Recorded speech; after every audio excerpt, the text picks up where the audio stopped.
Leaders often forget that headhunters and recruiters are always calling our people. And so don't get complacent in the employee relationship, because the minute you forget about them, there you go.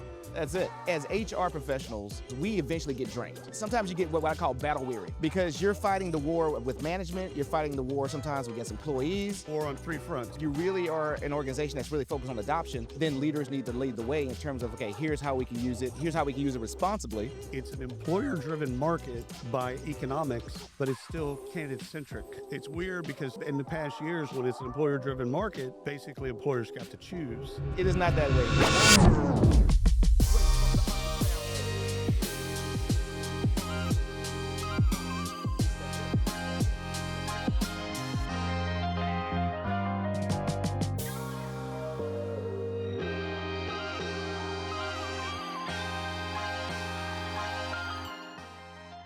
This is William Tinka, and I am joined by Njsane.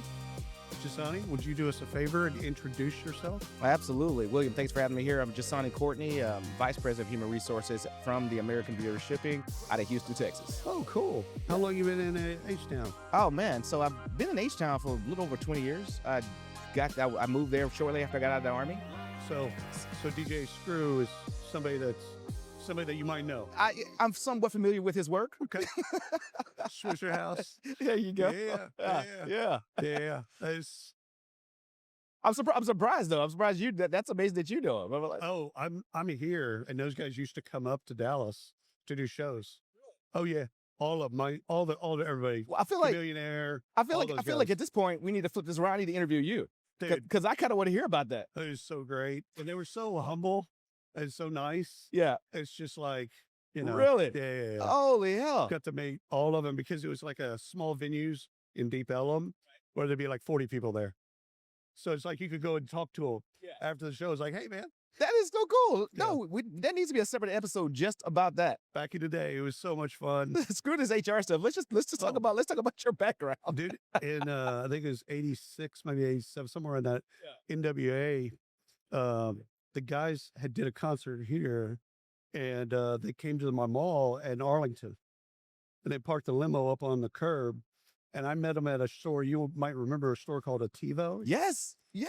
All of them were Dre, Ice Cube. All of them were there in the store, and I walked up to them, and I'm like, "Hey, y'all are NWA." And they're like, yes, we know. How do you know us? They were surprised that you knew. Yeah. Eyes got wide open like, are you with the FBI? I'm like, no. I have your tape. This is back when they had tape. I literally just turned off your song. I just literally in my car. And they're like, no, you don't. I said, I literally have it in my car right now. We can walk out. That is so funny. That's amazing. So they had me come to the show at Bronco Bowl and go VIP, went behind the scenes, all that stuff. Nicest guys you'd ever meet. I've heard that before. Nicest guys. Because they have this demeanor you think is probably the polar opposite. But... Oh, yeah. Being a white guy, it's like, be a little standoffish. No, they were not standoffish at all. Well, once they realized you weren't part of the feds, you're all in. You're all in. Yeah. Just if you could talk a little bit closer to the microphone, that'd be great. Okay, so let's do this. Let's do name, rank, serial number. Introduce yourself again, so that the producer will cut some of that out. So, Njsane Courtney, Vice President of Human Resources with the American Bureau of Shipping. Love it. Okay, so first things first. When I say the phrase talent management, what comes to mind? It's about how we cater and care for our talent, our existing talent, both the talent that we have in-house, and then how we bring in new talent into the organization and get them up to productivity and bring them a part of our culture. I love it. Okay, let's do AI adoption. So for the last couple of years, we've been talking about AI and tech, and generative AI, agentic AI, all kinds of different AI. But how do you get people to use the AI that you buy for them? Well, first off, it really starts off with leadership, right? It starts with the leadership organization, because they will set the tone for adoption or resistance. Right. And so, because honestly, you're going to, just like with any technological advance, there's always going to be early adopters and there's going to be laggards. And 100%, that's the curve. That's the curve, right? Yeah. And so, therefore, if you really are an organization that's really focused on adoption, then leaders need to lead the way in terms of, okay, here's how we can use it. Here's how we can use it responsibly. And then on top of that, let's find more innovative ways to bring that in to get better ROI on certain investments and things like that. But people pay attention to leaders. And if leaders are oh, it's bright and shiny and Yeah, scary, you do this. yeah, then they're not gonna. And then plus, Yeah. leaders need to set the rules of engagement in terms of how it should be used, What's acceptable? what's acceptable, and what's not. 100 years ago, I used to do Salesforce implementations. Well, you do not look like you're 112 years old. Yeah. So, and here's how we knew an implementation was going to go well. If the C-suite used Salesforce, so if they logged in and they did some stuff in, looking at reports and stuff like that, if they used it, everyone in the organization was going to use it. If they didn't, it was not going to get adopted, and we knew it. So, okay, challenge for recruiting. What do you think the biggest recruiting challenge is today? Just finding talent, just finding talent out there. There's a lot of people applying for jobs, and some of them come from positions of where they may have been out of work for a while, so they Right. start applying for different jobs that they may not be directly qualified for. But really, especially for our company, we hire a lot of technical individuals, engineers, those kinds of folks. So it's about finding that sweet spot of technical competence as well as the right certifications and qualifications. Right. But it's really, really hard nowadays because there's, it's almost like buyer's choice. 100%. Employees have a lot of choices to where they want to spend their talents. It's And you- really yeah. weird because it's an employer-driven market by economics, but it's still candidate-centric. Exactly. It's weird because in the past years, when it's an employer-driven market, basically employers got to choose. Yes. Yes. Now- It is not that way anymore. It is not that way. It's one of those things where good people can typically find good jobs. Now, this is not a slam for people who are still struggling. I get it. There's some examples of folks, but the truth of the matter is that employers really have to work at being an employer of choice Right. if they want to get that top tier talent. That's right. You can't just be like back in the day, just be happy you're getting a paycheck. Yeah. You have to show value. You have to continue to show that you care about the talent and that you're going to cultivate that talent once they come through the door. If you follow college sports, it's NIL, the transfer portal. Mm. It used to be that we recruit an athlete once. Right. Like, I'm a big Alabama guy, so Boo. we recruit roll tide. No, no roll tide. So we would recruit them once, and then they're in they're in the process. Mhm.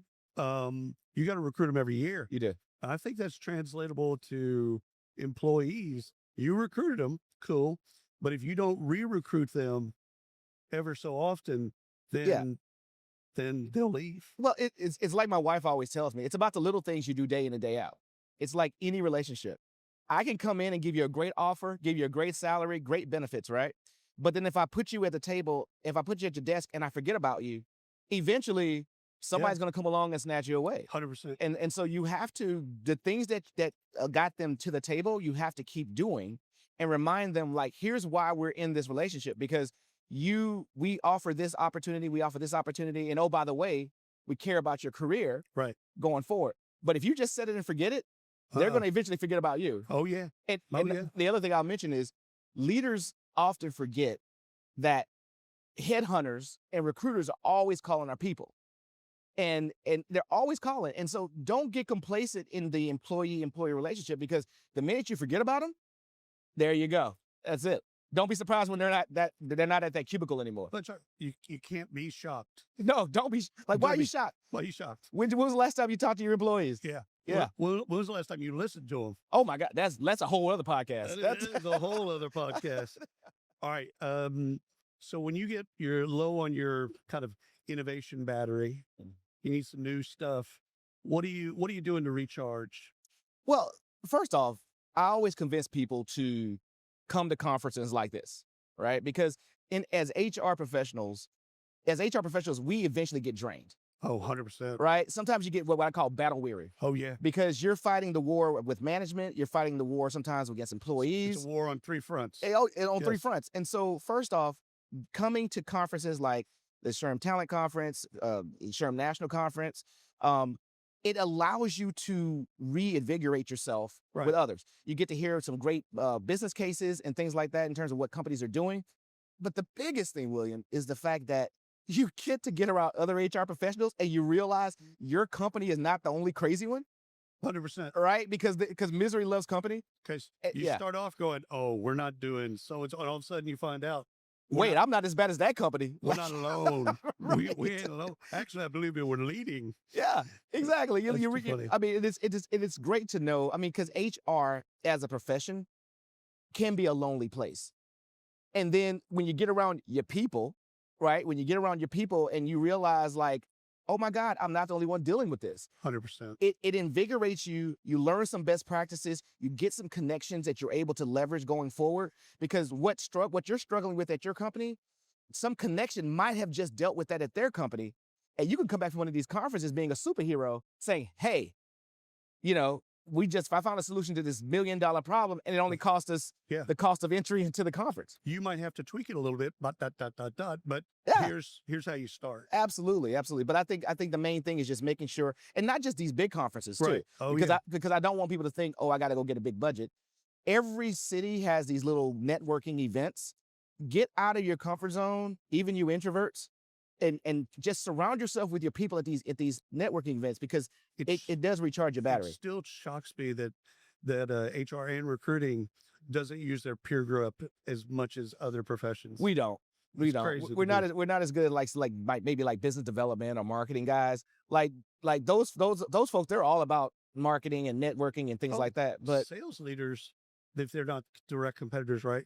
They'll meet. They'll have breakfast. They'll be talking about, are you doing this? Are you doing this? Oh, dude, so many deals get done at the golf course, right? Oh yeah. Right. And they're like, hey, let's go play a front nine and nine holes and let's. I kind of wish I had that job. And then I'm glad I don't. I'm glad I don't, because I suck at golf. Me too. I'm horrible. But I'd love to be invited.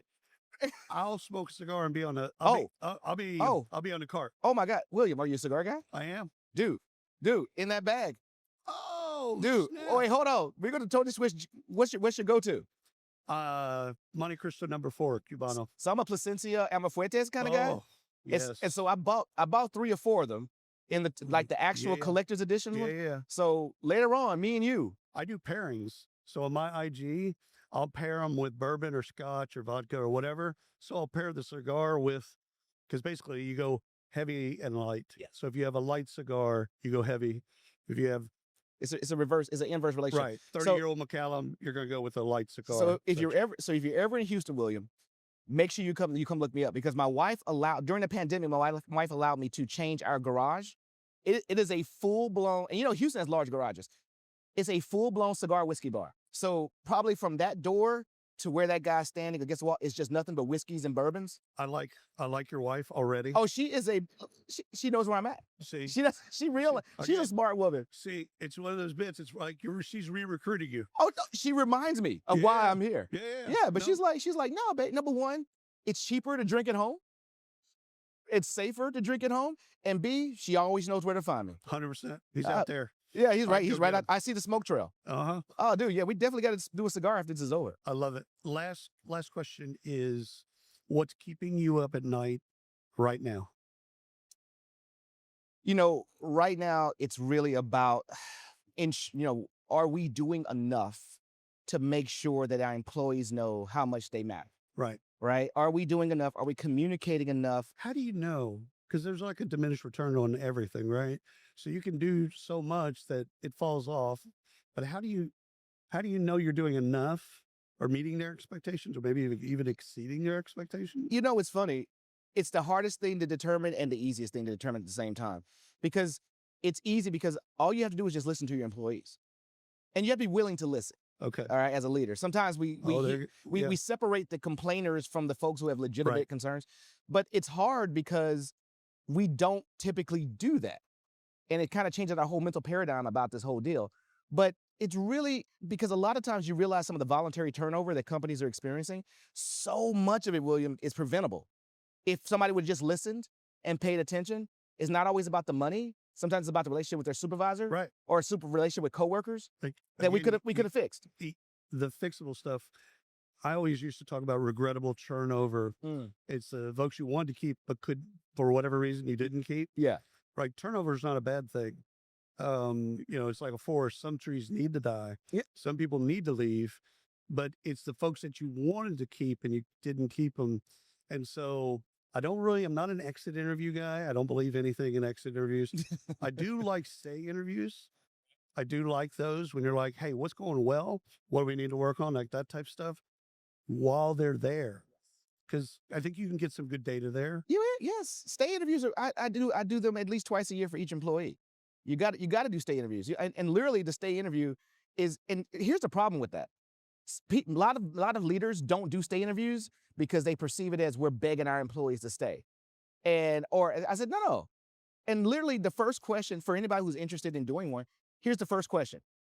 Why do you keep coming back? 100%. Why do you keep coming back? Why are you still here? You know, that's an old sales bit is why'd you buy? Why do you continue to buy?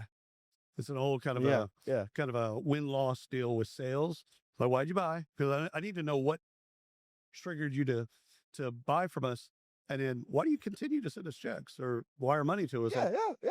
And it's the same thing with employees. It's the exact same thing with our employees because they are kind of like our internal clients. They're our service providers.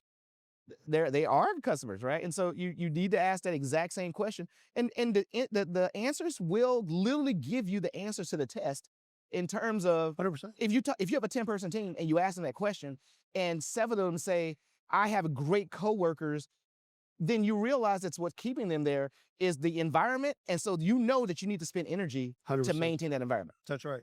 Let's not move a lot of people out of that team. Exactly. Let's keep it, or let's make sure we understand the dynamics and the number of yellow energy versus blue energy versus red energy, the dynamic. My first engagement, employee engagement survey was for an ad agency, 150-person firm.